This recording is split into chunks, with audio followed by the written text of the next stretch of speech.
I'm looking for a new career in ASMR. That's we got bubbles, but yours was more like a pee sound. What were you? You're like a hissing cat. Here we go. Is that is the length good with your headphones? You're walking me into it. That's what she said, Joe. You're so dirty. You're gonna get me in trouble. I've been on the road for a long time with a bunch of guys, so you know. Oh man, that's got to be awesome, though. I mean, if you looked at your life as a kid, right, growing up in Ireland, did you ever think that this is what you'd be doing? No. There we go. So when you were younger, what did you dream of doing? Well, when I was a little girl, I was, it was all animal rights, and since I was like my first memories of it, I was about 4. I said no to meat immediately, so I've always been like animal centric. Damn. So I basically volunteered in a rescue shelter from like 8 to 18. Wow. That's all I did. And everyone thought I would be like a vet or a marine biologist because I was really interested in ocean conservation.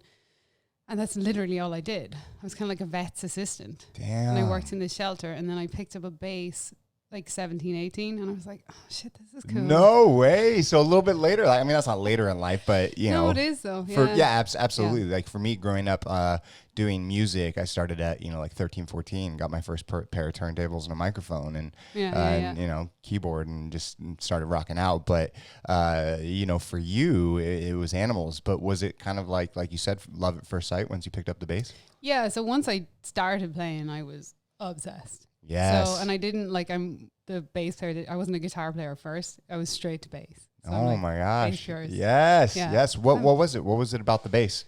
Well, I rebelled and dropped out of school. Yes. Mostly because I was bored cognitively, to be honest. Yeah. I wanted to do music, and I wanted to do like woodwork, and I wanted to do like engineering and stuff, but that didn't exist in like rural Ireland Catholic all-girls convent school. They're like, that's for the boys. Damn, that's crazy. So I was a straight A student, and I was just bored, if I'm being honest. So anyway, I dropped out, and I went to this music course because I just started playing bass. I was actually playing drums for like a few weeks, and I couldn't afford a drum kit. Yes. And then I went into the course, and it was for like high school dropouts to do things like hairdressing or computing or music. Yeah. And it was wonderful actually, because I ended up doing that for like 2 years with a bunch of musicians in my hometown. And while I was in there, I saw a local bass player playing, and I'd never really thought about bass guitar outside of like just like rock and root notes. Funny enough, I ended up playing the rock, but I ended up in that side of the industry. But he was playing like Primus and Jacko and playing all these harmonics and stuff, Niall Masterson. And I was just obsessed. I was mesmerized. I was like, what is that? Yes. Give me one of those. Yes. I'll take 2. No, I got that. Yes. It's so true. I want to kind of dial it real quick back because I do want to get to the music part. But for you growing up in Ireland, something that you said was, like this is for the boys and this is for the girls, right? Looking back at that, I mean, one, is it still like that? No. Well, my generation are very different than, like, say, my parents' generation, because it was just different times. But a lot happened. Like, Ireland became very, I don't really like using the term liberal, but it's the best, I can find at the top of my head at the moment. It became, because it was such an oppressed and suppressed society because of the church and all that. My generation really, really rebelled against that because the internet, the age of information, right? Oh my God, you start everything. really finding out what went on. You start understanding more and more. So it's a very different place in a short space of time across a bunch of different topics. So it's really interesting. Like, once the truth came out, it's like you can't unhear that shit. It's absolutely. It's like Pandora's box being open. Totally. Genie's out of the bottle. Totally. So, and we're very, like, what's happened in Ireland in the last just couple of years is huge compared to what it was growing up. It's not that I grew up in like some oppressed society, no, of course. But it's the undertone of it, like you're supposed to be a certain way. And I went to an all-girls Catholic school, and it was, it's like some shit out of The Handmaid's Tale when I look back. I fucking love that show. I actually had a good experience. It's not like, I just was bored. And then across the canal, little river that divides the girls and the boys' school. Wait, all the boys are over there and all the girls. It's so funny. It's like they can't go together. No way. And so So we would find ways to meet. Of course. Come on. Are you serious? Growing boys and growing girls? It's like they put it there for us to rebel. Yes. It's like, put them either side of the river. That's so funny. So does the church still have a stronghold on Ireland? Mm-mm. Definitely not. I mean, for the older, like my grandmother's 92 now, 93. Damn. She'll kill me because I keep on aging her an extra year by accident. But her generation is very different. She's very much a devout Catholic, you know. And for her, it's more it's the routine of life, and it's always been that way. So it's very different. My mum, my dad, not at all, because I fell straight from his tree. But my mum would be a little bit more conservative with. But I think that again, you know, through us, all that information came out, and you can't look away any longer. And you know, you don't want to go to church when Sunday when you know all this shit. 100%. But that's not to say like you didn't grow up like there's the parish and the community of it, because I'm not like anti-religion in the sense that like I'm gonna the only reason we use like the term atheism is it's more like, okay, if you can give me actual factual that's exactly it, evidence, right? Then I will be like, all right, okay, cool, God absolutely.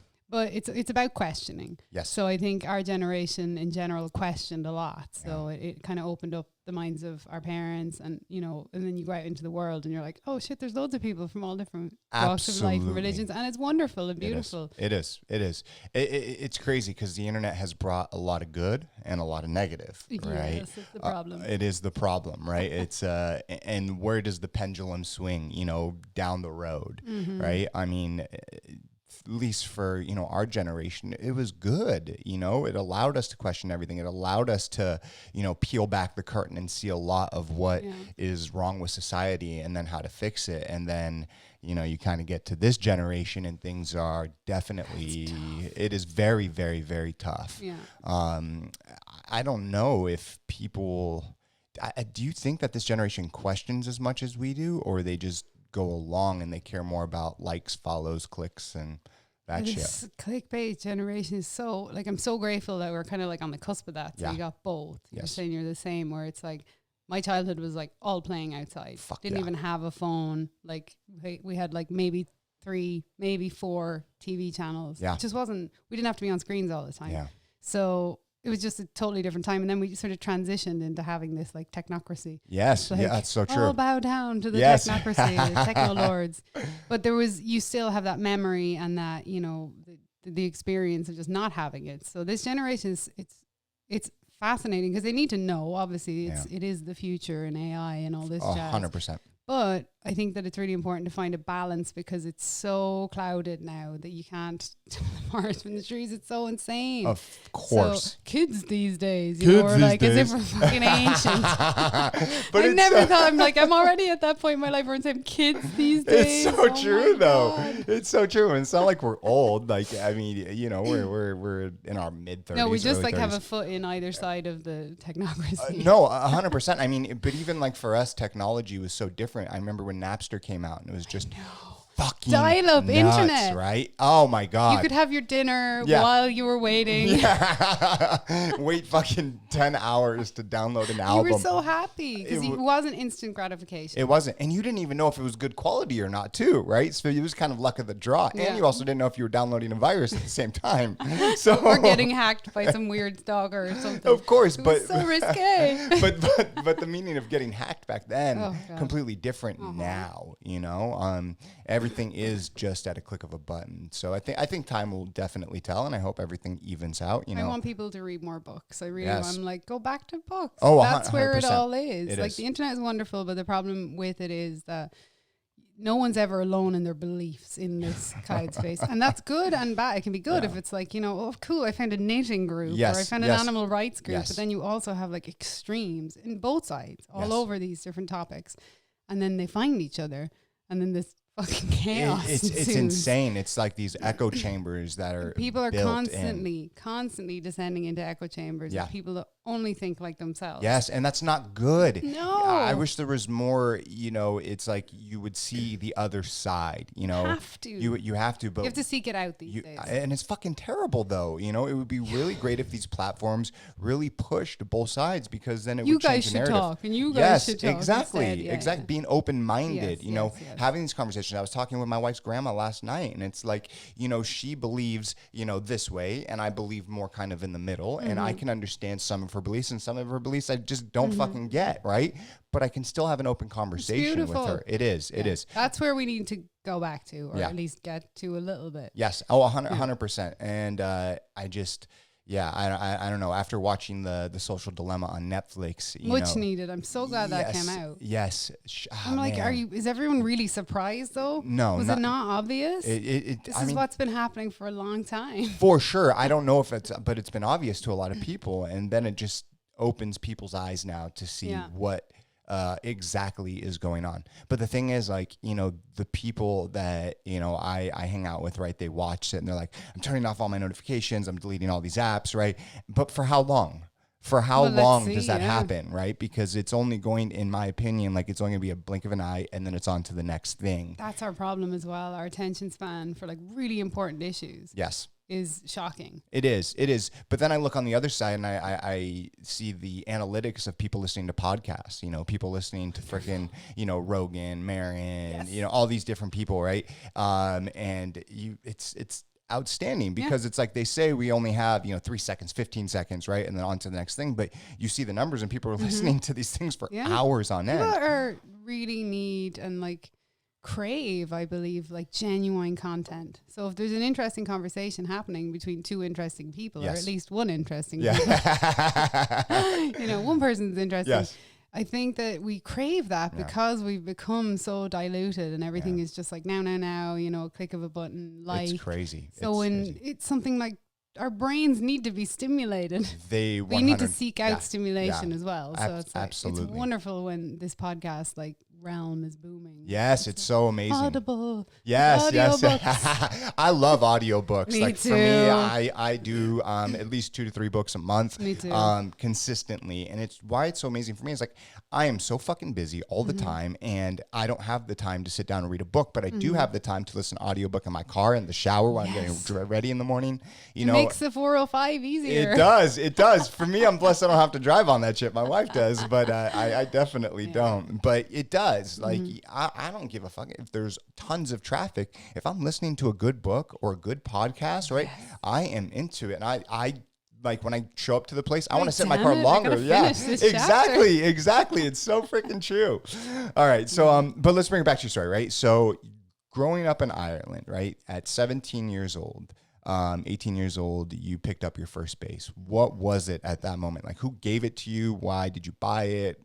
Why'd you borrow it at school? Well, yeah, I got a loan of one. So I saw this local amazing musician, Mal Masson, play, and I was like a fan of their band. It's a very musical town, my town, Mullingar. Nice. Mullingar on the town. Shout out. Yes. Wait, what city? Mullingar, it's not a city, it's a town. Sorry, I apologize. Used to be a village. All right. Well, maybe it'll be a city one day. To a town. Wonderful town, though, in the middle of Ireland, and very known for its music because we had a lot of people come out of there. So I was always around music and all that. So I knew a lot of these local musicians and I'd seen them play, but I was the animal rights girl. That was it. Like everyone called me when they found a stray cat or a sore horse or whatever. Wait, did you say a stolen horse? Yeah, I said a sore horse. Or sore horse. I don't know why. My horse is sore. That is the first time I think anyone on this podcast. I'm not sure why I used that reference, but my horse is sore. My horse is sore. I tell you, my horse is sore. But stolen horses also. Yeah. And I was just, that was called Tanya. She works at the rescue shelter and she'll take all the stray animals. Yeah. So, so basically I was like around all these bands and whatnot. And I had seen Niall and a few other people play in this course. And I was just mesmerized. There's something about bass. And I'd always been really into like the rhythm instruments anyway. I really like drumming as well. And I was never really that attracted to the guitar naturally. I was like, I like this because I remember my dad used to laugh at me because I would be like, can you feel, I would listen to a song, if you could feel the vibrations in the table. I'd be like, can you feel that? You feel Pink Floyd through the table. Yes. Whatever it is. I love rhythm. Yeah. So anyway, it came quite naturally once I started playing. I got a loan of a bass off. So there was no bass teachers. There was a guitar teacher in the whole building and he had an old G&L bass and he was like, here, you seem to be interested. Here you go. Damn. So he gave me that and like a couple charts and I went home and I played like this for a long time. I had no teacher. It's like one finger on it. It's terrible. But right off the bat, I tried to learn really difficult stuff. So I think that was definitely a good thing in hindsight. I was trying to learn like Jaco Pastorius immediately. Which was ridiculous. Like, I mean, I still can't play him. Nobody can play Jack. But yeah, I got a loan of it, and then I decided that I would like kind of really get into it. And I joined a band, my cousin's band, within like 4 or 5 weeks of picking the bass up. So bands were my teacher because I didn't have a teacher. So I just joined all of the bands. I was always in multiple bands, and I still am. No way. That's crazy. I mean, to think 4, 5, 6 weeks in, you're playing with a freaking band. I was terrible. Okay. Yeah, no, they were like, here's the pick, here's the songs, here's the tuning. It was like heavy metal. Oh my God. Really heavy. We were called Severed. Severed. We used to hang upside down crosses behind the drum Yes. kit, and we would play in little pubs and have like the most gear you've ever seen. Oh it was my hilarious. God. Just stacks. The drummer had like a 20-something piece kit, and we like I had a bass rig that was ridiculous. Oh my God. Like now I'm like, what's the smallest equipment I can have? That's so cool though. That's so cool to be able to look back on that time. You know, it's like so influential to your story, right? Big time. Jumping in the deep end like that and just joining bands was, in hindsight, the best thing I ever did. Oh, absolutely. It's like if you're a comedian, what's the best thing? Get up on fucking stage, right? You have to do it. Yeah. Absolutely. You know, anything in life. It's even like for this podcast, my near and dear friend Tyler Turner, he is like, gave me like one of the best quote ever is like, just fucking do it, you know? And like, that's kind of my motto. Nike stole that off him. Yeah. It's so true though. And made it PC. Yes. Fucking PC. That's so funny. I love that you curse because that's like part of my language. Yes. I mean, for me, it's not received as well over here because it's not meant with a negative intention at home. Yeah. Sometimes I'm in situations I'm like, well, you know, it's a term of endearment back home. Of course. And that for me, it's I don't say it as like a bad thing, you know, it's just a little flavor, you know, it's spice. Exactly. And do I have a potty mouth? Sure. Absolutely. But it doesn't, I don't know. I totally understand what you're saying, especially in America. It is perceived differently. I mean, in like the UK, you guys use I don't know if in Ireland. Not from the UK. No. I'm not you, but like I know you're not from the UK, but like in the UK, the word cunt, you know. We use the C word in different ways. Okay. So let's clarify the C yes. word line right now, because you can call someone a funny C. Yeah. And it's like there's like an aggressive way to use that term, obviously. Yeah. And there's certain politics that it would be applied to nicely in this moment in time. For sure. You know? Yes. Which we won't get into. But it's also like it can be so just like throwaway in Ireland. Like it really can be. So in Ireland it's the same way. Yeah, absolutely. Okay. Absolutely. And it's I have to be really careful because I also do like public speaking. Yes. And I have like switches. It's like shenanigans me. Yeah. And then like proper speaking me. Yes. Yeah. Well, which are very similar, but you just have to be careful because what I learned over time is some people are genuinely insulted when they hear the word and they're not in that moment realizing that it's just part of my dialect. Yeah. And it's not meant with any malice, obviously. Not it's not at like all. I'm coming in with some like nefarious. Yes, no. But in the States, it's like it's bad. I mean, don't pull out that C word. No. Bad. You know. We'll leave that one over the other shores. Yeah, it's so true. Let's leave C but it's over such there. a good word. It's such a good word. I mean, it's short and to the point. Exactly. I love it. That's why I like curse words. Man. It's just like, But yes, I have a sailor's mouth, and that's all right. But okay, so you started playing bass. You dove deep into it, right? Started playing with bands. When did it start to click for you?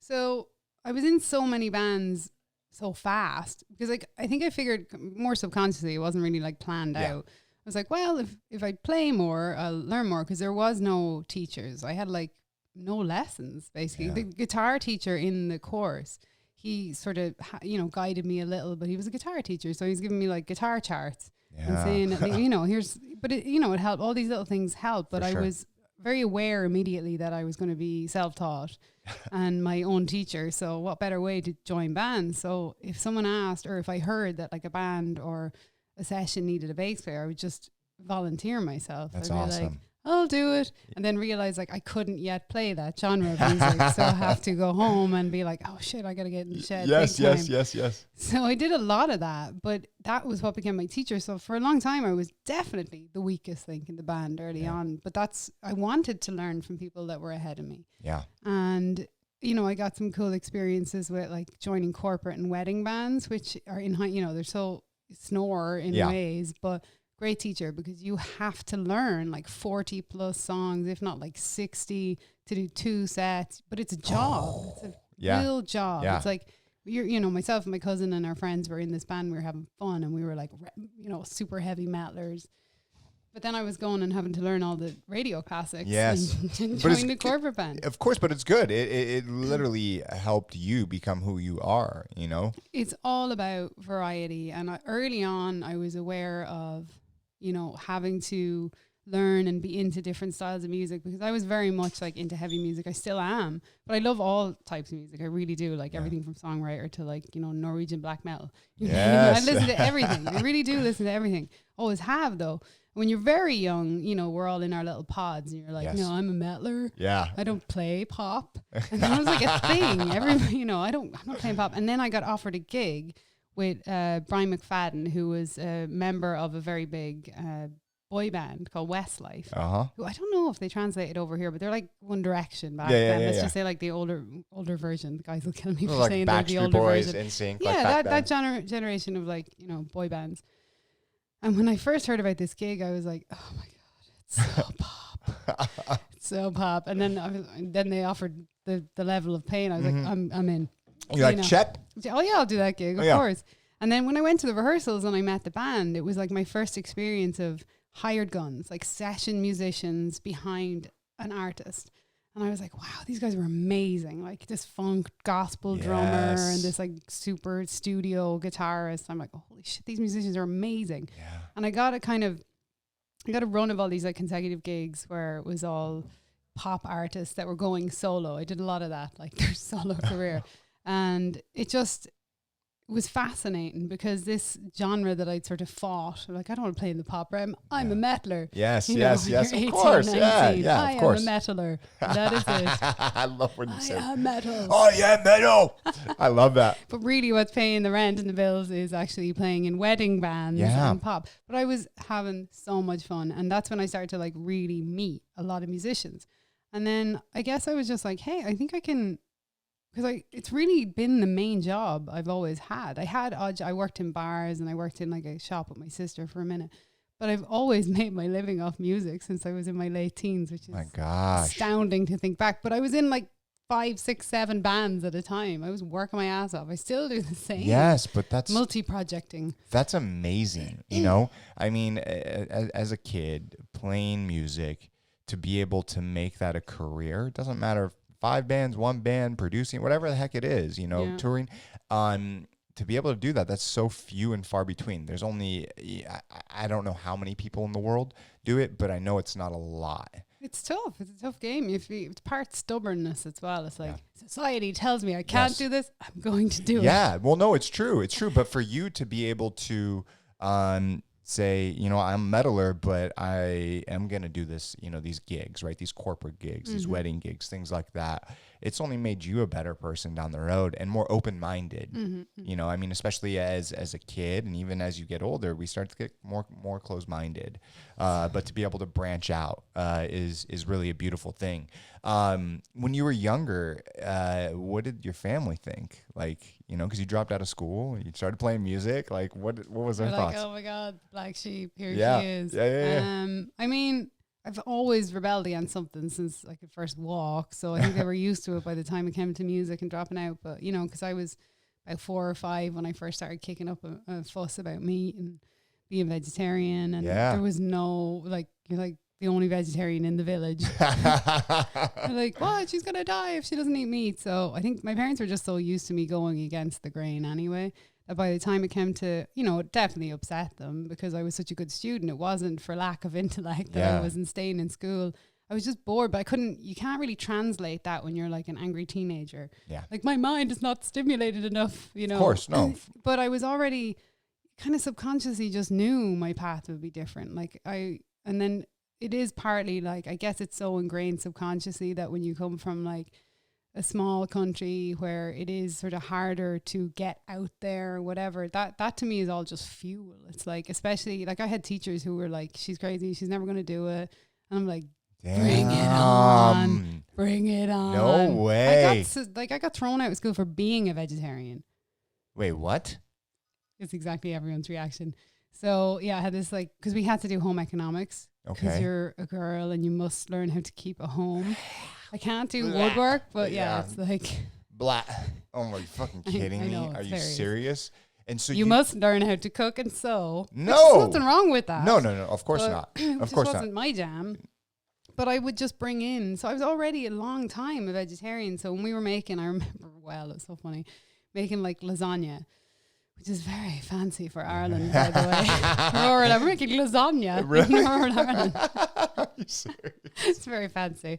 I would just bring, at the time there was already that product, Corn, and Linda McCartney had come in where you could get this soy meat. So everything is the same. Yeah. The pasta, the sauce, the fucking everything.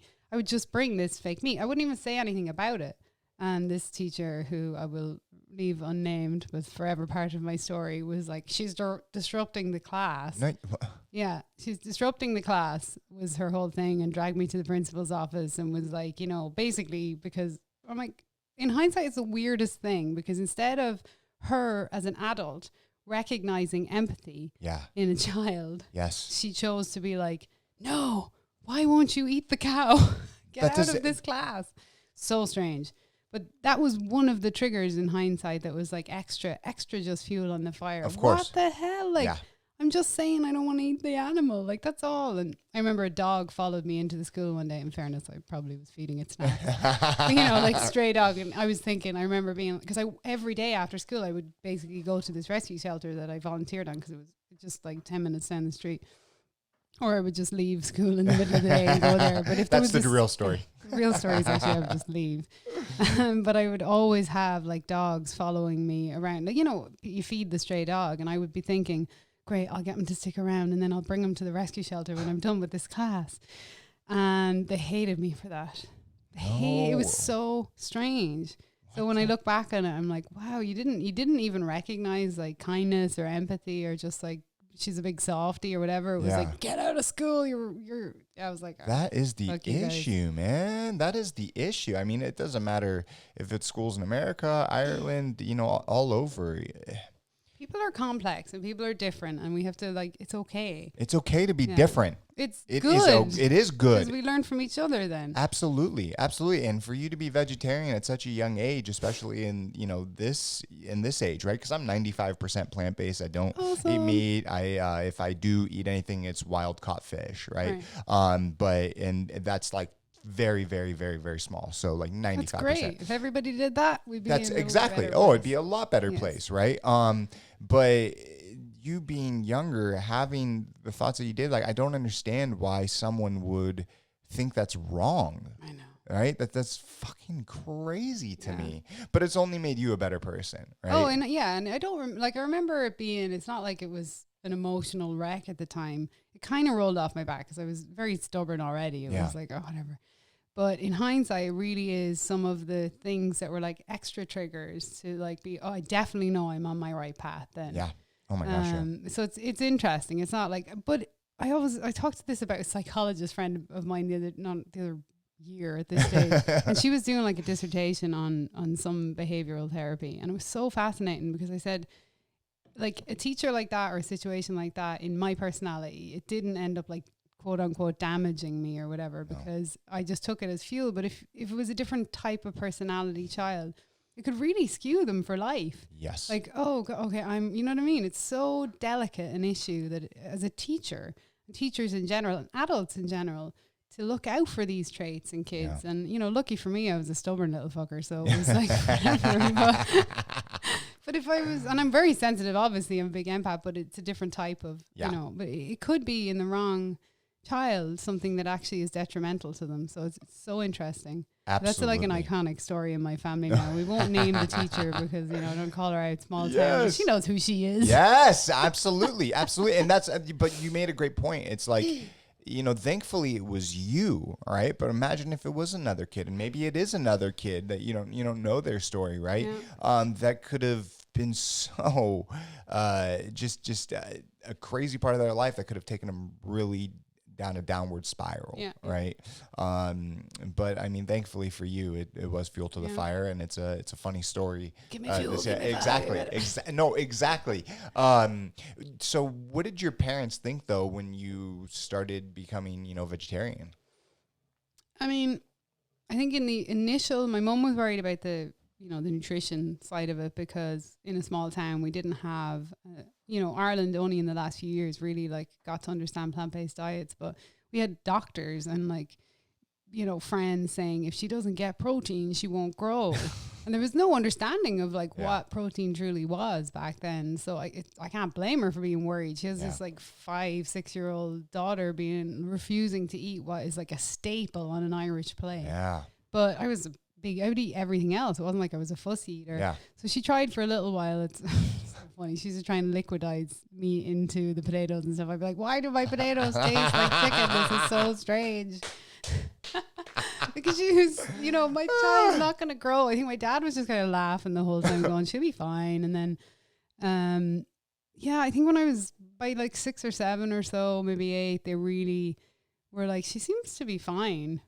Wow, it was that young. I was 4 or 5 when I said I wouldn't. I was like, no, my brother told me what was on the plate. Because I grew up in a house that right behind me, there was a field full of cows.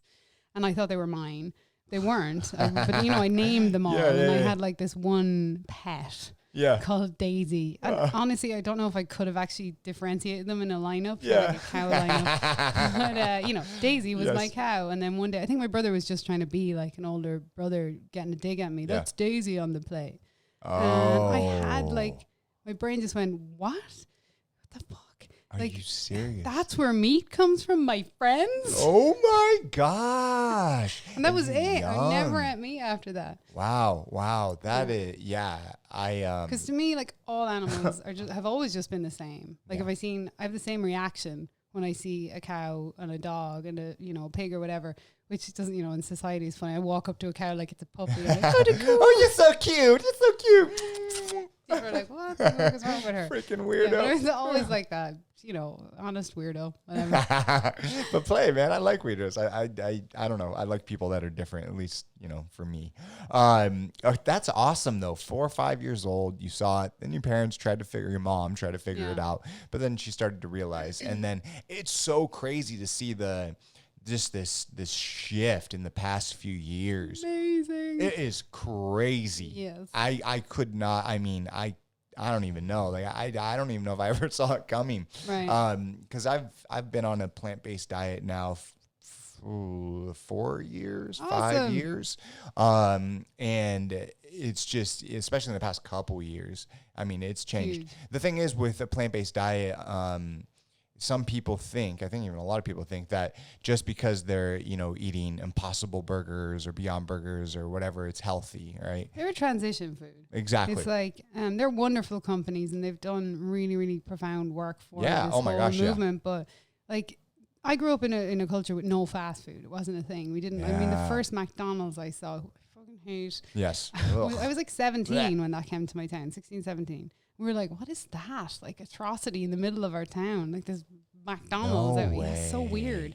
So when I moved here, I was so instantly shocked by the fast food nation that I was like, no, that's not going to be it. I'm like, oh, wow, it's normal. So you guys grew up very different with burgers and fries and things. So when it comes to those companies, they're filling a void in the market for what I like to call the transition food. And that's not to downplay those companies because they're amazing and they are obviously better for you, but you're not supposed to eat burgers every day or burgers and fries at every meal or whatever.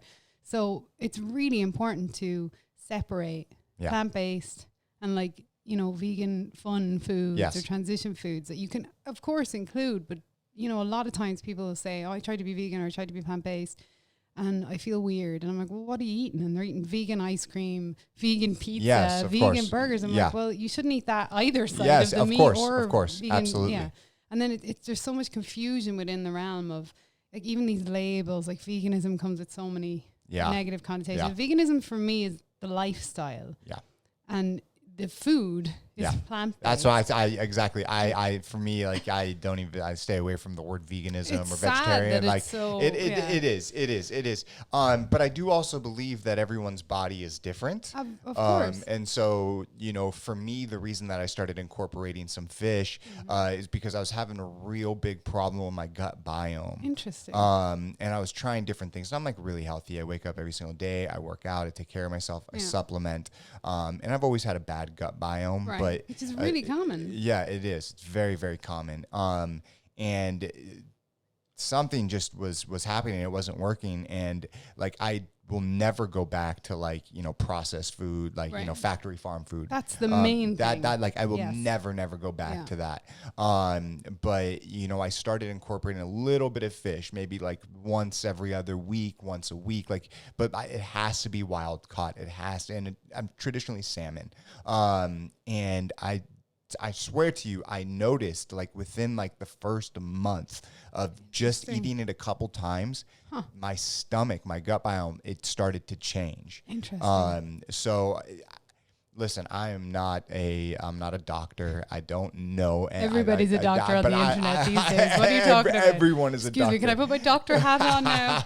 But I love that we're able to have this conversation because there are people that are instantly judge. Yeah. But even people on the other side that are like vegetarian or vegan, like when I say some of these things, right, they get offended by it. And I'm just my own personal journey. Everybody's on a journey. Exactly. And for me, what I hear from your story is I'm 95% plant-based. I'm like, that's amazing. It is. If you can be 25% plant-based, because it's not like veganism for me is like I'm what's considered like an ethical vegan. Yes. You're going to label it. Yeah. Because it's always been because of animals. Yes. So it's just a given for me.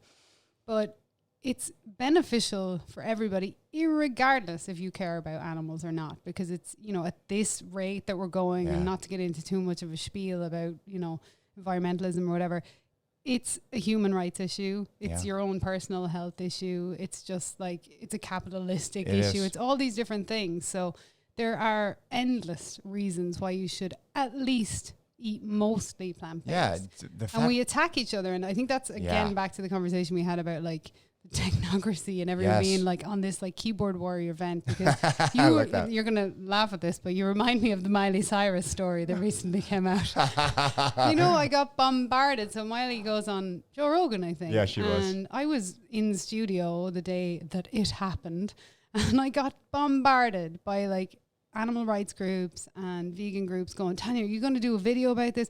I can't believe it. Miley's not vegan anymore. Miley did this. And I'm like, oh, what the fuck? And like the next day I finally watched it.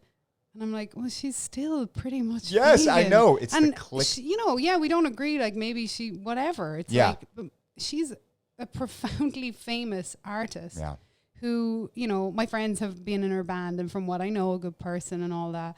And I'm like, well, isn't that still wonderful that she's pretty much vegan and she loves animals, and she shouts out about, why are we looking at this? We do it in politics. We do it in why are we looking at this like 5% or 1% negative thing that's against your belief system? Of course. It's so ridiculous. So if we could actually flip that psychology as people and be like, that's wonderful that you're mostly cool, because if everyone did that, we'd be fucking golden. No, it's so true. And I think a lot of that, like with the Miley Cyrus thing too, is like people are listening to little clicks, like little like 2-3 minute, a minute, out of context. So out of context, like so fucking out of context. Where if you listen to the whole fucking story, you get a better understanding, and that's why you had that perspective, right? And for me, like I can't stand for factory farming. Like that is the problem for me. Nobody, if they could only see it, as Paul McCartney said, if only slaughterhouses had glass walls. Yes. Yeah. That's the thing though, is that there's laws put in place where you can't. I gag. I've been a part of that, man. I used to be in slaughterhouses and do all of that protesting. And let me tell you,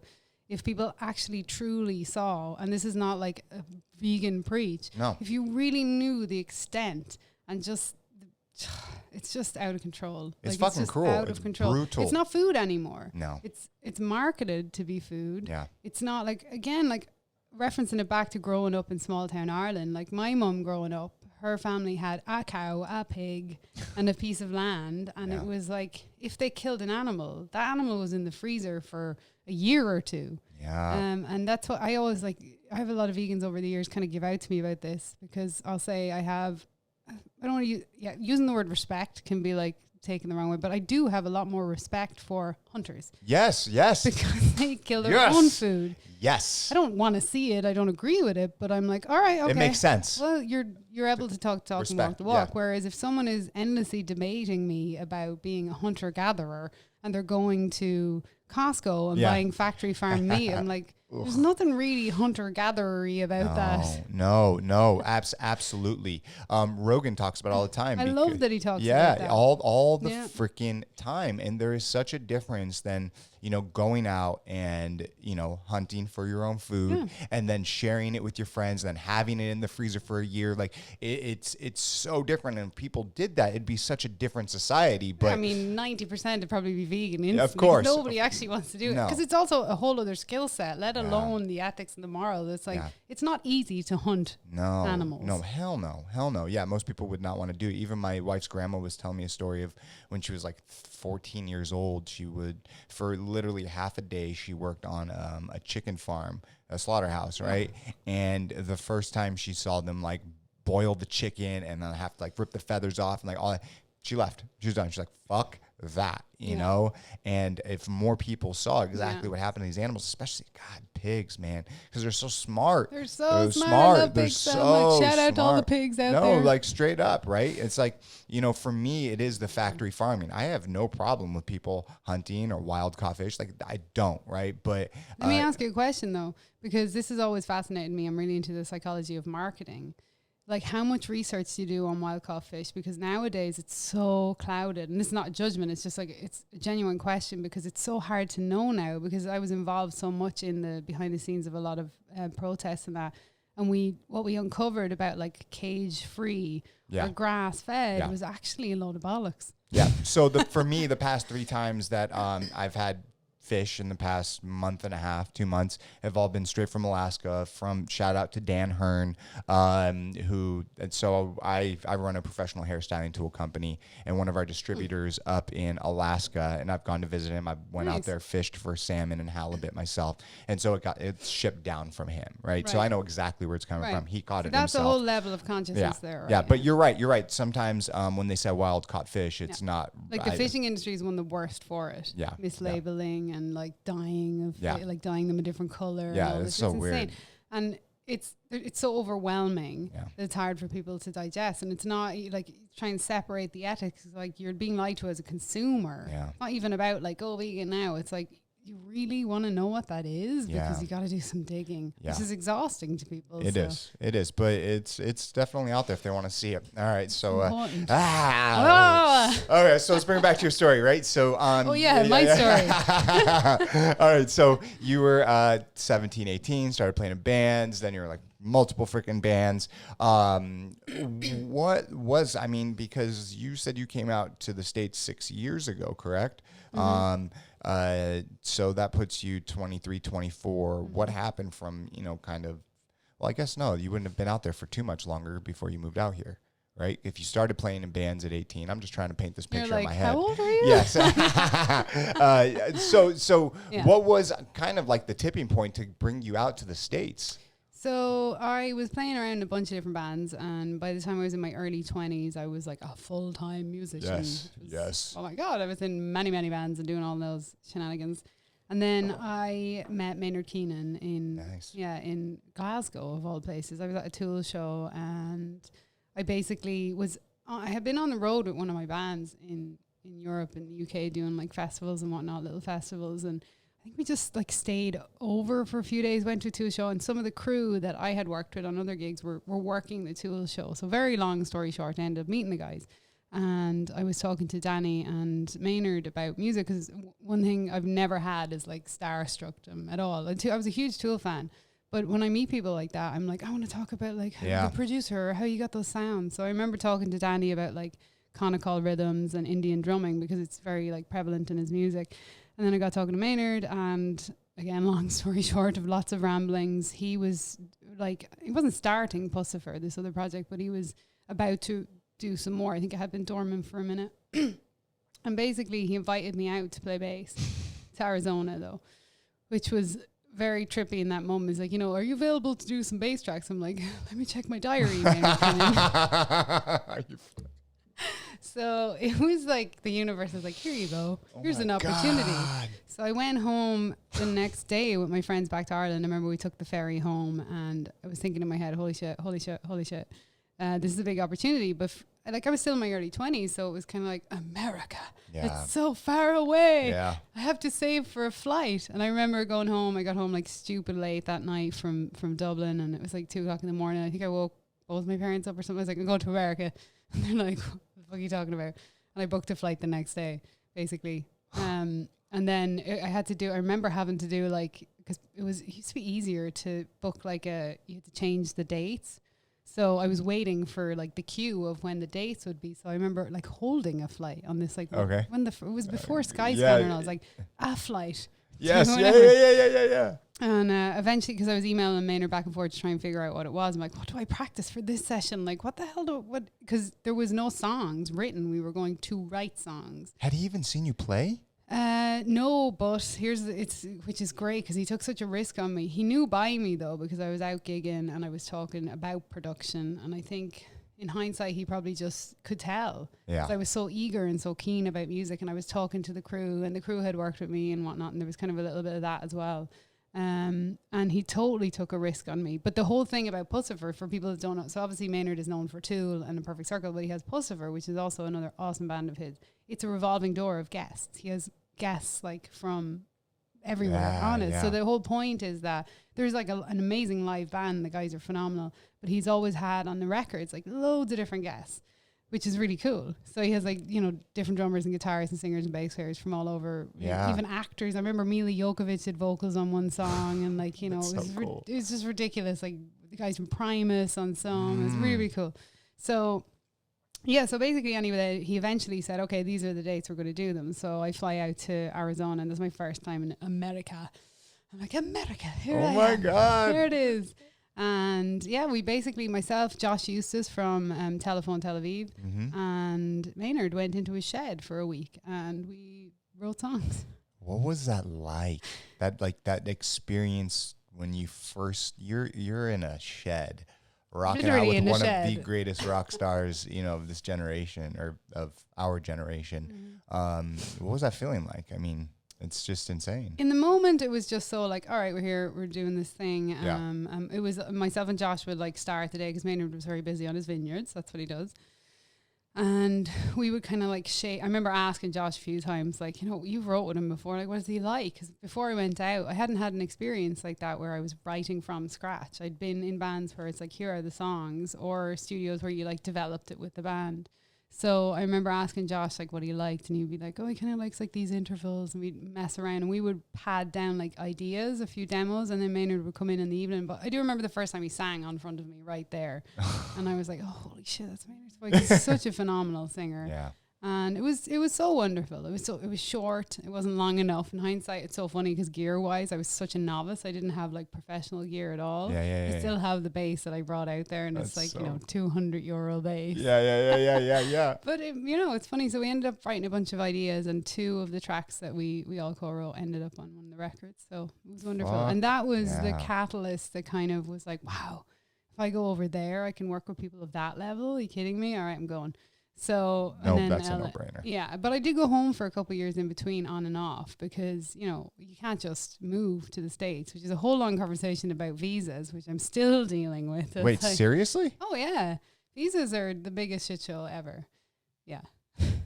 I don't get it. It doesn't make sense to me. We're gonna get to that, but so you spent a week there, right? Then you went back home. Yeah, so about almost 2 weeks. So it was almost 2 weeks, and we got to explore a little, which was cool, because the little town that he resides in is a little ghost mining town. So it was fun, going around and see the vineyards, and I went to Sedona. But yeah, mostly just working in the shed, writing songs. It was great. And then did I go back to Ireland immediately? I think I did. And yeah, with my tail between my legs, that was. Can you imagine the come down? Yeah, I went back because I was still in all my Irish bands. I was still in the wedding band. Someone was just subbing for me that week. Where's your bass player? She's out recording with Maynard. No way. Yep. So when you got home, what, like everything, I don't know, reality sunk in. Like, it was. I couldn't even imagine. Like, I can't even imagine. Like, this is like what you do. And then all of a sudden it's just, wow. It's like one moment in someone's life can change the course of everything, right? And I think it was a bit of a crossroads. So I went back and looked at, I've always been the type to keep myself busy, be doing 25 things at once. So I was back into gigging immediately, and at that stage I was already started gaining traction in like the session world, where I was playing like backing bands on Saturday nights for Ireland's version of like the Saturday Night Live shows and all that. Nice. Yeah, and I was pretty busy doing stuff like that. And then one of my own bands at the time was doing pretty well in the Irish music scene, because I always had like an original band and then like multiple other gigs that were like corporate or the pay gigs. So I was busy, and then you get distracted by that because I was busy, and I was like, I'm going to take an apartment, and, I'm going to stay and try and do these bands. But all the time in the back of my head, I was like, holy shit, remember what's in America? Yes. Yeah, so I started researching pretty quickly after that trip. Like, I got LA in my head, obviously, because you think like New York, LA. Yeah. And I was just curious about it. But I do remember asking Maynard's opinion on going to LA, and he was like, don't go there. Obviously, I mean, but...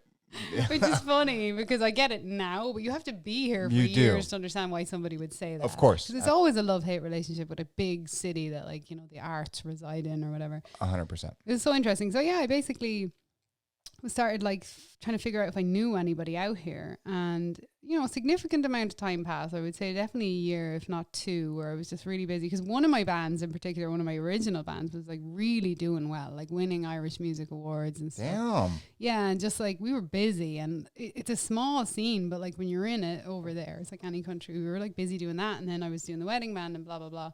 So, then one morning I just woke up in my apartment in Mullingar, and I was like, I have to go to LA. I don't know what this is. I just have to get it out of my system. So I started researching, and I found out about NAMM and ASCAP. Yes, like, where are all the musicians if I go to LA? Yeah, I fucking love going to NAMM. My God. Fucking no NAMM this year. Weird. No NAMM tracks. They didn't do a digital version.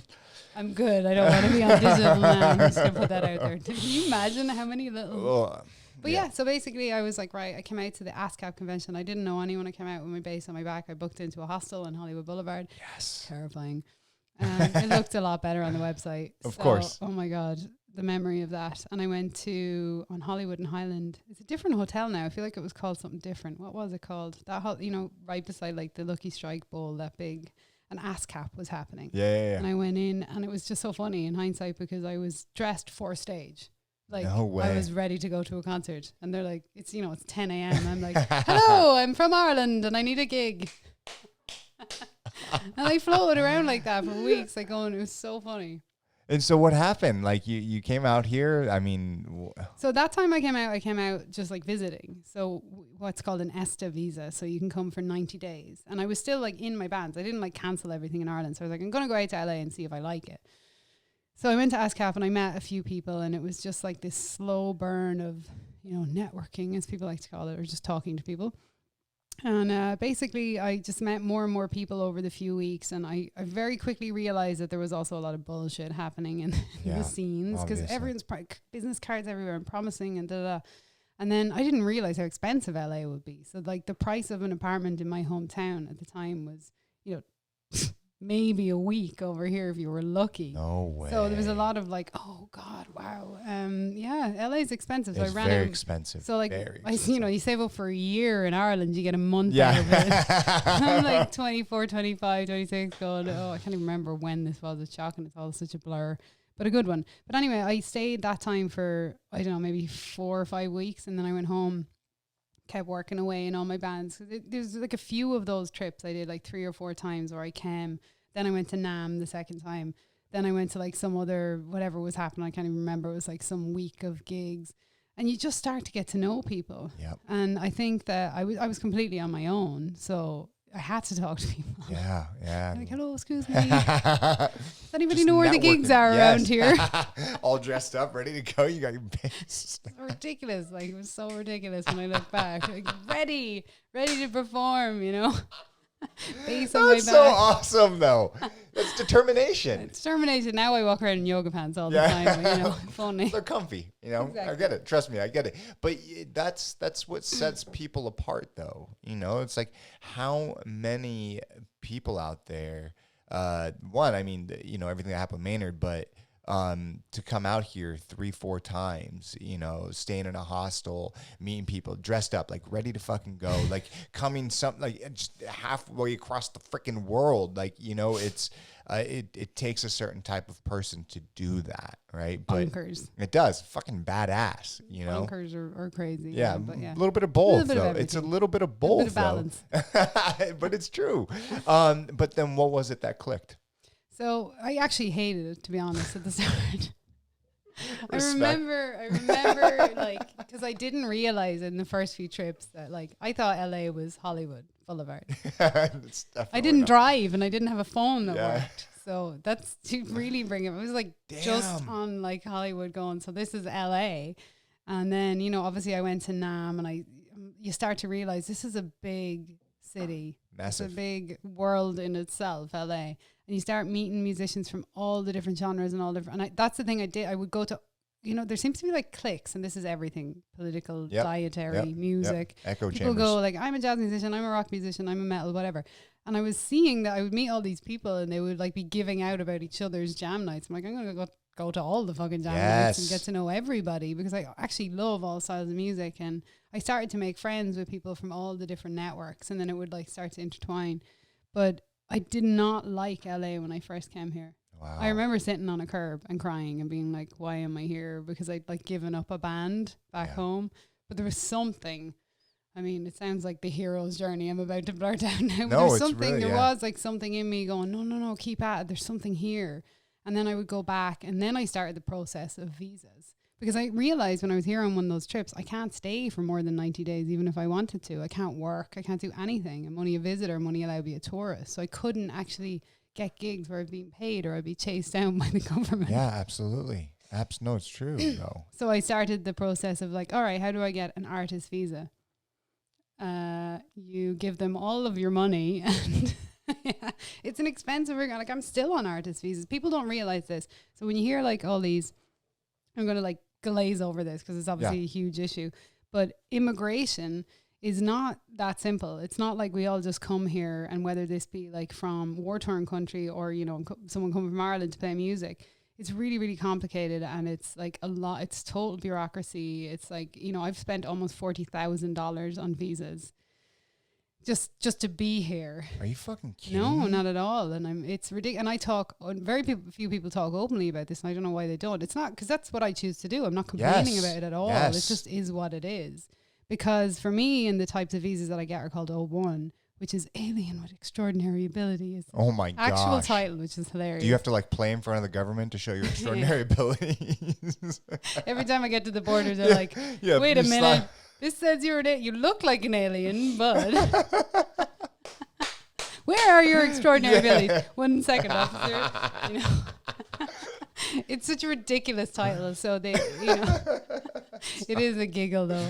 It is. I'm an alien. Yes. So where are your extraordinary abilities? Yeah. But basically it's a whole process of like proving why you should be in this country, which is fair, like to a certain extent. But then it becomes about money and like the you don't want to, I mean, some people do file them themselves, but if you tick one box wrong, you can put yourself back like 3-6 months. So the reason mine ended up always being such a shit show is I'm a touring musician, so I have to expedite everything, because when you file for any type of visa, generally the filing process, it's going to take at least, we'll say 60 to 90 days, unless you're, you know, paying these expedited fees. So you can't just wait around when you're touring internationally.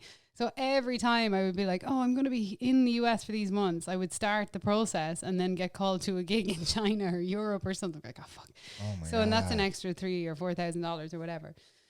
So it's a whole thing. Holy shit. And so what is the end result? I mean, because I'm thinking $40,000 is a lot of freaking money, man. Mm-hmm. Like, yeah, nobody has any understanding of that side of it's insane just to be here. And again, it's not like me complaining. Like everybody wants to Because you hear these things about, oh yeah, but you're the one of the ones that do it the right way. I'm like, lucky for me, I have the resources to do it the right way. Not that I have like spendable like wads of cash to throw at visas, not by any means.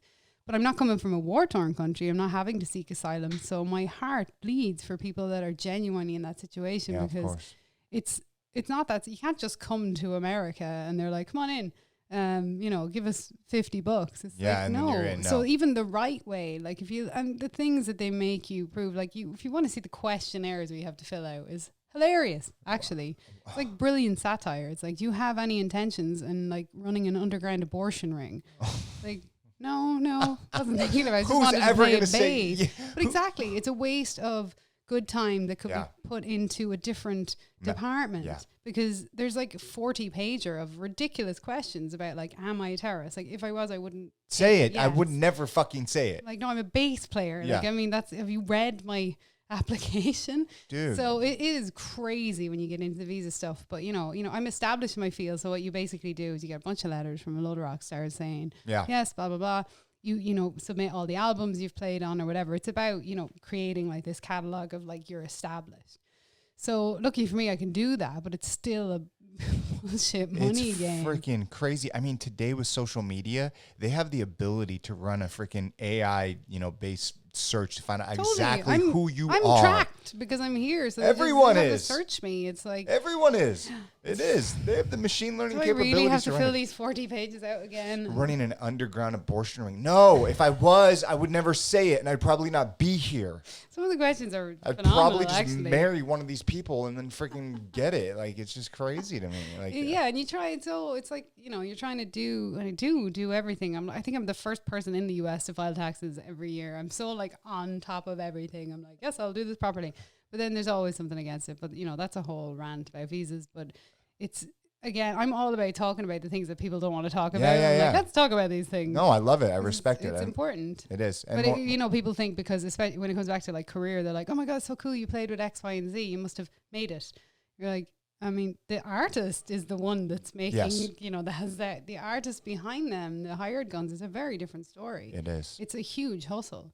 And part of that is, if you're not from here, is getting visas. My God. Yeah. So, I mean, but is there an end game with visa? Like, do you have to, I don't fully understand it. So do you have to like renew it every so often, or like, like how long are they good for? Like, how can you get a green card? How can you become a resident? Like, how does that work? So basically the longest you can get on the O1s is 3 years. So it's up to them to grant you 1, 2, or 3 years. So the first time I was out here, I was only granted 1 because I didn't understand the process enough, and I didn't submit a calendar for 3 years and like proof of work or whatever. So then you kind of learn, okay, this process. So 3 is what I've gotten since. I've got 2 3s. And before that, I was on tour. So actually, between Maynard and me coming out here, I toured with the Riverdance, which is it's very Irish. I love that. Just sticking a bit of Riverdance there. So I was on what's called a P1, which is a group visa. So we toured North America. We did a whole world tour, but the tour ended in North America. We were doing like Boston, Chicago, Detroit, and all that. And I was on a P visa, which is you can only work in the group. So I was hired by the Riverdance in the US. So at the end of the tour, there was like 3 or 4 months left on the visa. So I stayed here and started investigating how I could be like an independent artist. So basically what most people do is they get a couple of O1s, which is what I'm on. And then, you've decided at that point, all right, my life is here. I want to stay here. Yeah. I'm going to apply for a green card, which was where I was heading until recently, the shit show that is politics. So I'm like, lucky for me, my current visa has another like year and a half or something. So I have a little bit of time to think about it. But I was just about to file to try and stay here and get my green card, which is about $12,000 to $15,000. Holy I know, it's bonkers. I know. So they make it so that you have to have money to freaking do it. Yeah. Wow. Or sell like a bunch of your gear or whatever. Like, it's ridiculous because it's not only about the money. Obviously, that's a horrible part of it. It's not. Well, that's what it sounds like. Well, it just becomes this whole, it's very political. It's very, it's total bureaucracy. And, I just talk openly about it because people don't know it. It's not like I complained about the money. It's like we figured out when we wanted to do this. But it is so interesting that over the years, like my friends that were here pre 9/11 is a good kind of gauge of it because shit got crazy, understandably. Yeah. It just changed very much. It used to be like $1,500. Oh my God. Now it's $15,000. Yes. So it's so interesting. But yeah, the process would generally be either people come on like a P and they're like, oh, I like America. And then I'll go O. So you can be like independent. O1 is you can kind of work with like multiple bands, which is what I do in multiple projects. And then I want to stay, so I'll fight for a green card. Some people obviously get married. Some people do it through work. Like it's different if you're with a corporation or whatever. But it's just a whole other like chaos headspace. Yeah. It can take a long time. And right now, because everything's so divided, it's like, I'm just like, I'm going to wait. Yeah, just to see what happens in like November, December. And then, but it's so interesting because I can go home because I'm obviously an Irish citizen, but I can't get back in. So if you leave, you can't come back in even if you have months left? Not right now. What the fuck? Yeah, usually in normal world, yes, but pre-pandemic. Oh, pre-pandemic. Yeah, because of the pandemic and the global. Fuck, I don't mean to say duh. Like, I just, fuck. Remember that thing that's going on outside? Yeah, that thing. Oh my God, that's crazy. Okay. I know, it's bonkers. So there's so much else going on to think about when you're an immigrant here, and just like, I'm just trying to play bass, man. Yeah, I know. Oh my God, that's got to be tough because. I mean, it's not like, oh, poor me, no, but it is but fascinating. It sucks. It is fascinating, and it is fat. That's a good word. Subculture. It's like, the visa thing. I get it. So I hope you guys figure your shit out by January as a country in general, so that I can make my next move. I mean, or seriously, get thrown out. I don't even know. Like this, I've had a few people on here. One, Greg Beckers, was talking about just the way that the world looks at America now. It's a different time. It's just a different place than it was. And I do hope that the pendulum, does swing back, 5, 10, 15 years from now. Things take time. Turn off the TV. Yes, turn off the TV, get off your phone and get outside, do more things. Okay, so I want to bring it back one more time, right? Sorry, I keep veering off my own story. No. I absolutely love it. What was that final thing, though, that made you stay here? I mean, because you had come out here 3-4 times or however many times it was. So when I got my first O1 and I was like, okay, I can like live in the US now for a year. I think I got my first one. I got a pop gig first. I think the first gig when I lived here, I got a pop gig with like a Disney Universal artist. And it was like a really decent tour. Nice. I was like, okay, cool. I'm kind of getting into this pot now. And as he was kind of wrapping up that tour, I got the Dee Snider gig. Oh my so God. It was like, I'm starting to hopscotch between gigs. And in between, I was playing, like, I was starting to get into studios and that. So I was like, all right, okay, I'm in town now. I'm here. People know I'm here. Because before I was being this kind of transient, like, oh, Tanya's visiting again. Yes. Tanya's at NAMM. And then I was like, no, I'm here now. So if you need a bass player, tell me. Yeah. So it was, I just started hopscotching. And then I was with Dee for like 2 years, and then I directly after that, and in between I did like another pop gig, and I did so many gigs. It's hilarious. That's awesome, though. But I was always thankfully very busy. And then I did, I worked with Stephen Adler, and I was back doing like Dee's album, and I was doing my own stuff. And then I started this project with Derek Green from Sepultura, and I'm doing that now. So it's just who would have thought, though, right? I know, it's freaking amazing. I'm sitting here. Don't drop the ball. No, I mean, it's so true, though, right? It's like everything that you have done has led up to, where you're at today, and it's just hard work and continuing to push through, right? Follow up. It is. Consistency is so important, too. When you started world traveling, like the first big world tour you got, what did that feel like? I mean, you're going to travel the world and play fucking music. I know. It's so, like, I remember thinking that, like, my Irish bands back in the day, we'd think it was, like, so exotic when we were going over to England for a show. We're like, oh, my God, we're going to England. Or maybe we'll go to Germany. It's, all hopscotch and, a short flight. But then I think the biggest international... Well, I did a gig. You remember the Corrs? Yeah. I'm going to get real Irish on you now for a minute. So I did Sharon Corrs. I filled in for Amazing Irish Bass Player on some stuff that he wasn't around for, and we went to Dubai with Sharon, and that was awesome because we were actually playing to a bunch of expats, and we were playing like traditional Paddy Irish music players and the Corrs and all their songs. So that was like, oh wow, like the UAE, I'm going over there now. This is pretty dope. And then after that, I did the Riverdance not too long after. So that was like 18 months all over the world. So on that tour, because of, like, I toured a lot but shorter, geographical spaces before that. But that was like about 18 months of my life, from like rehearsals to taking it. We actually opened in Ireland and then really like Europe, China for ages, and then to the US. It was just like we were just on the road, and that was 9 shows a week. Whoa. 9. So 2 double days, sometimes 3. Because that's like theater world. So you do matinees, and then so that like every tour after that is easy. When I hear people complaining about like, we did 4 shows this week, I'm tired. I'm like, 4? I did 4 yesterday. Yes. Oh my gosh. So that really, tours like that really like teach you. Yeah. So that was good learning. Yeah, it was. It was. It was good learning. 9 shows. Yeah. So after that, the touring, I was like, all right, I get this world. And I was able I've always been into travel anyway. And you just kind of get really good at going with the flow. Of course. Do you have, when you're on these, when you're traveling with Dee and even like the Riverdance and, Steven and just everything that you've been doing, like when you're going to different cities, countries, do you guys have time to like check out these different places, or is it like to this one, next? It depends. So with the likes of the Riverdance, you're so busy, but we did do like residency. So you would be like, I remember we were in Shanghai for like 2 or 3 weeks and in Beijing, cool. But you don't have any time off. It's because you're doing 2 shows. So for me, I love to travel and explore. So you find time. You have to make time. Like I remember we did a residency in like Toronto in the dead of winter, and we were all over Canada, and it was just Baltic, and nobody wanted to go outside. And you only might have like a Monday morning off before the evening show.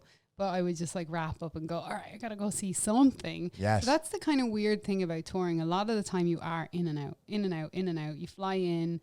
You might fly in the night before, but you're going to have a sound check the next morning. So you probably typically have a few hours in the middle of the day, and then it's like showtime. And then you're out that night or the next morning. So it is a little bit of a frustrating thing about touring, because I love to explore. It just depends on the tour. Sometimes you get in a day or two earlier. Like with Dee, we would travel pretty well like that. We'd get in at least a day before. Because I remember going to Bolivia with him, and we were in this place called La Paz, and the altitude is insane. So you have to go in. It's like 13,000 feet altitude, and you're playing at that. So you have to go in and acclimate a few days before. Whoa. Or else you were not. And then you've like oxygen tanks on stage. No way. So crazy. Do you have to hit them while you're playing? Yeah. Yeah. It's like very hard to breathe. But all the people that live up there, they're fine. They're like badasses. They're like, what are these rock stars coming in? Yeah, right. Wow, that must. Where's my oxygen? My green M&Ms, So trippy. Oh my God. How so I mean now you're established, you're definitely figuring it out. When you're a touring artist, you're a session artist, you've got your own stuff, but what has COVID really done for like the industry? Because I was sharing, like, one of my friends, like, he's fine, but he's telling me some stories of his friends that it's fucking tough, and they're depressed. And yeah, I think, obviously it's different for everybody. For me personally, I really, I looked at it early on. I was on the road when it happened. I was actually just after coming back from Europe, and I was in New York in March, and it was like, I wasn't watching the news because I hate the news. Agreed. Yeah, I do obviously keep up with current issues, but I choose different outlets for it. Like, I'd rather read it than fucking have someone tell me. Yeah, exactly. But I wasn't like, I'd started hearing about it, but I'd been on the road for months prior, and I was like, okay, there's this thing going on, and people were warning me to come back, get out of New York, especially. And I was like, oh fuck, this is real. So when I got back to LA, I did my quarantine and all that, and just to make sure, because I've been around a lot of people that ended up being like sick immediately, and I was like, okay, so I did 2 or 3 weeks where I was locking myself down. Immediately I was just happy of the break physically, because I outside of music I also do this show and so many other things that I'm constantly traveling. So if there's a week off for the band, I'm flying out to something else. So I was, for the first, I thought, like everybody, it'll be like a month or 2. I'm just going to embrace this downtime. I'm going to rest. I'm going to get my shit together. And then you're like, oh, I remember doing a podcast like the first week I was home, and they were like, oh, you're not doing the gig wherever we were supposed to be the next week. We're like, oh, we'll see you in June. And, here we are in October. You're like, oh, when you look back. But for me personally, this time I've used very wisely, but that's because a huge project on the table already with the travel food show with Derek Green. So there was a lot of work to do that was taking longer because I was always on the road. And like just trying to project manage that and get everything in and, get everything lined up to get it to market. So luckily I have many interests and I have many things and many balls in the air. So the time has been a different experience to me than a lot of my friends who had like some of the biggest gigs in the world, but because that was such a guarantee for so long, and then the whole industry was taken from everybody.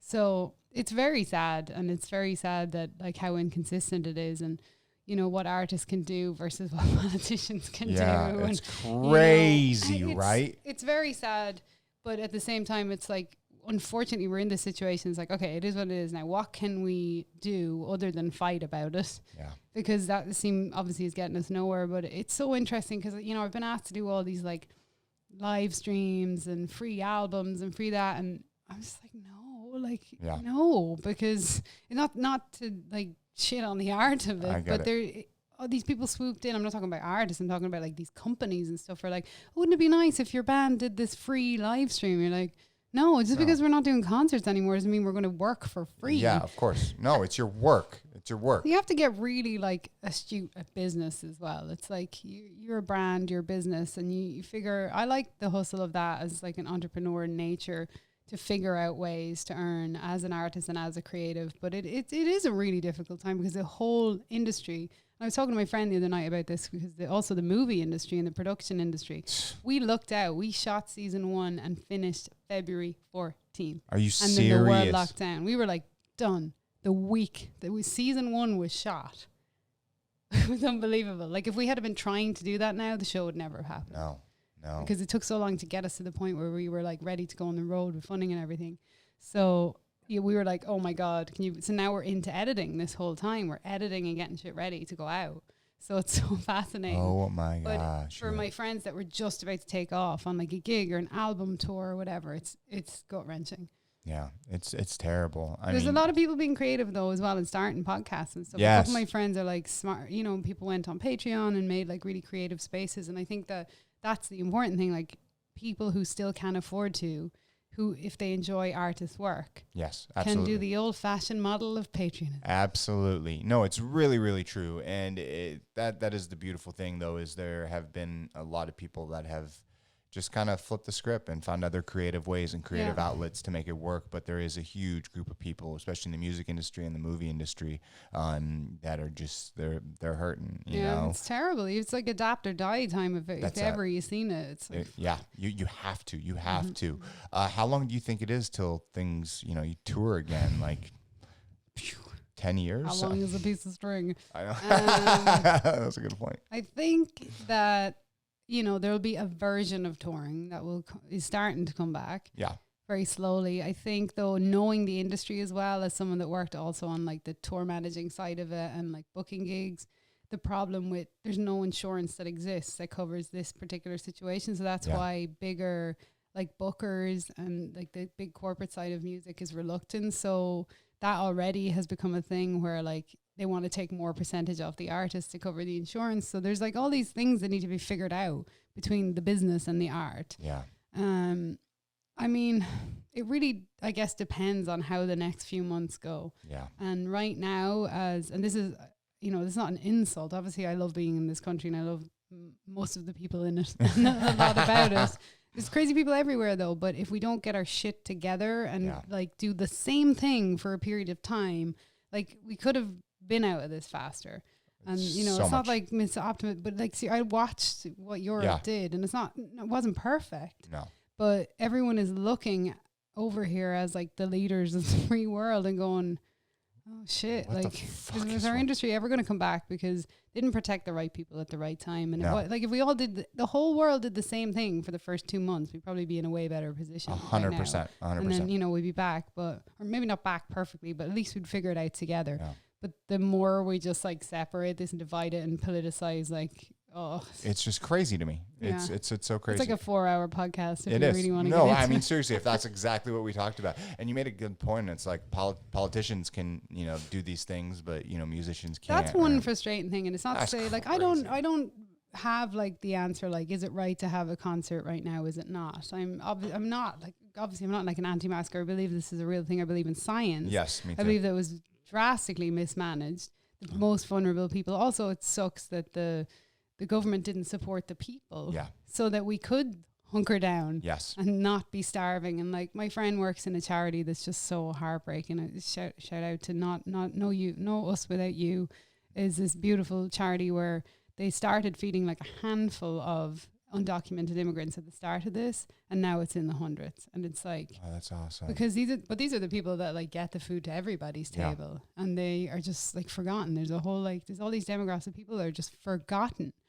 And they're really, really struggling. So it's now more than ever important to like, if you can, and that doesn't mean like we'll start, you might just be getting by, but if you have like $5 extra, yes, you can actually help someone get like food for a week. So I think like now, and that's a really good, like we could really grow consciously as a human race if we use this time like that instead of fighting and fighting and fighting and like, no, I'm this side and you're that side. Like, it's crazy. Yeah, it's like, get off my Facebook. It's like, seriously, just fucking stop. Stop keyboard warrior. Yeah, stop social media. Like, just stop. Yeah. I'm trying to get people to think, though. It's so interesting. I rarely use Facebook. I am on Instagram. I kind of deleted everything for a while, and then I was like, I have to be back on here for a bit. Okay, so I'll do one.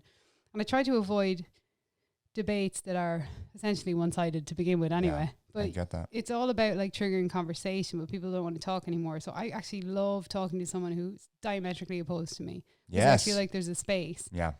But we don't want to get to it. Yeah, so, it's weird. Because we're just like...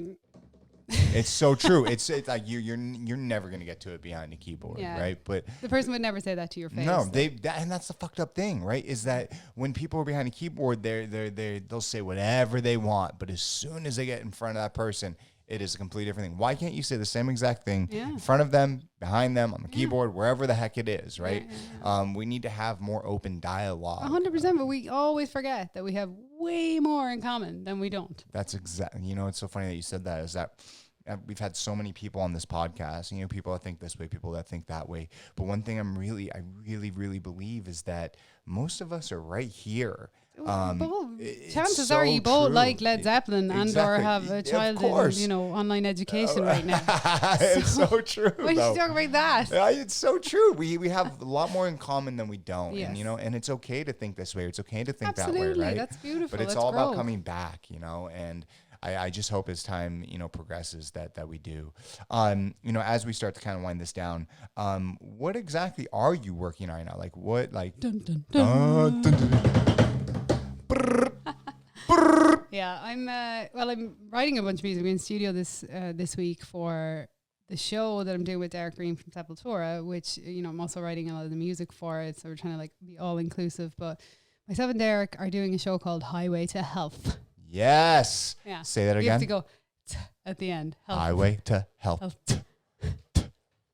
I have a hard time with my THs. 33 and a third. What the hell? What? 33 and a third? Is that what we said? TH is hard for Irish people. It doesn't come out of our face really well. I get it. Highway to Health. So yeah, we are doing this show that has been, about a year and a half or two in coming to fruition, and it's a travel, food, culture show. Derek and I co-host.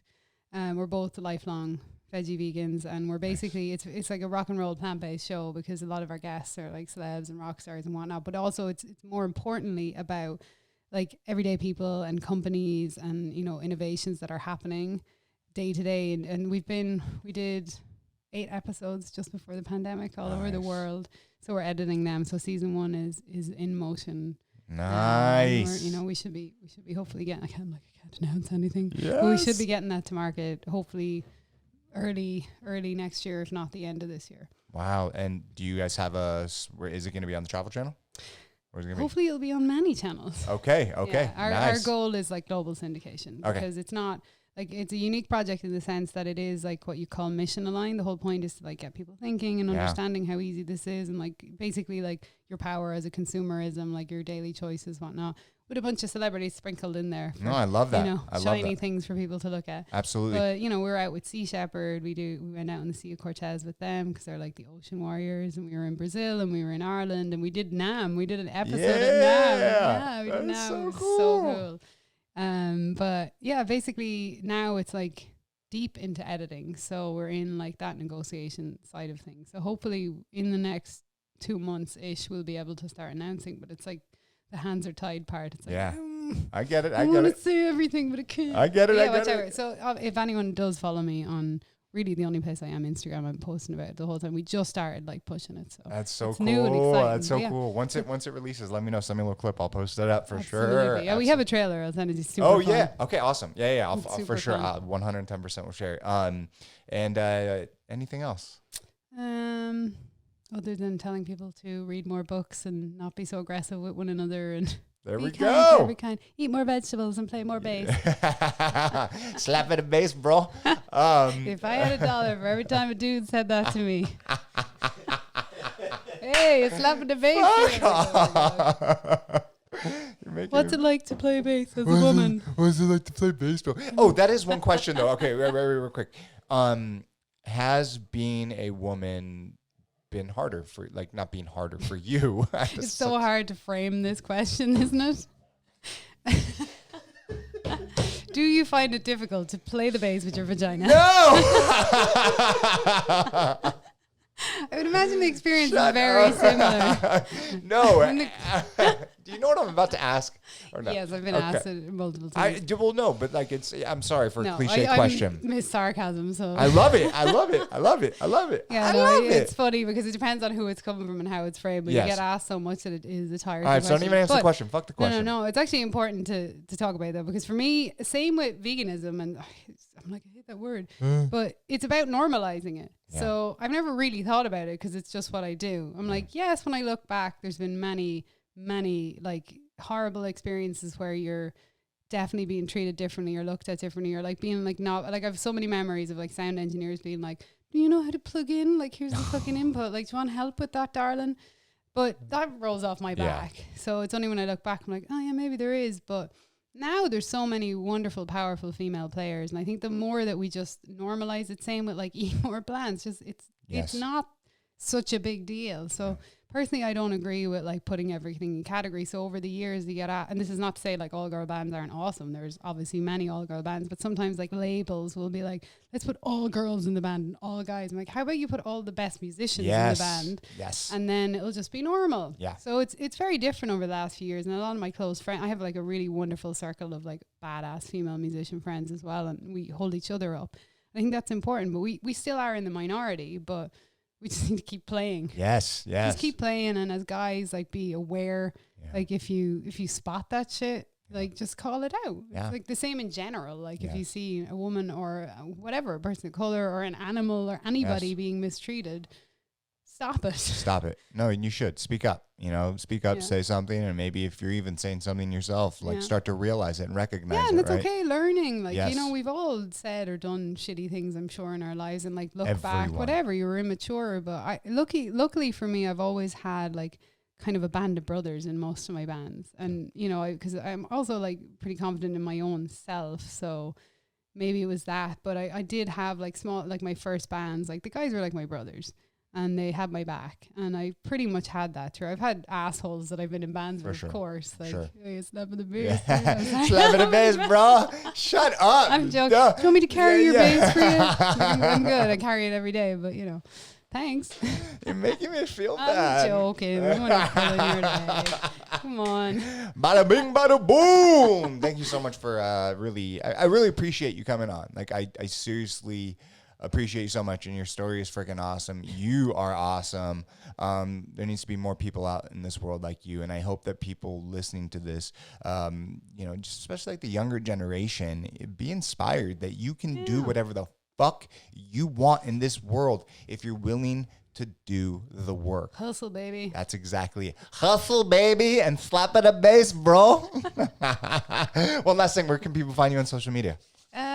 They can find me on Instagram, because it's basically like the one place I am reluctantly, because I'm trying to like not, but you have to be like, you have to be somewhere. So I am just, what am I? At Tanya O'Callaghan _official. How did you, that is a very long name. I know it's your name. I mean, that's not my fault. It's my name. I'm actually Tanya O'Callaghan. I know. Was there not enough? How did that happen to you? I was born in Ireland, and it's O'Callaghan. She's just talking shit the entire time. I love you, girl.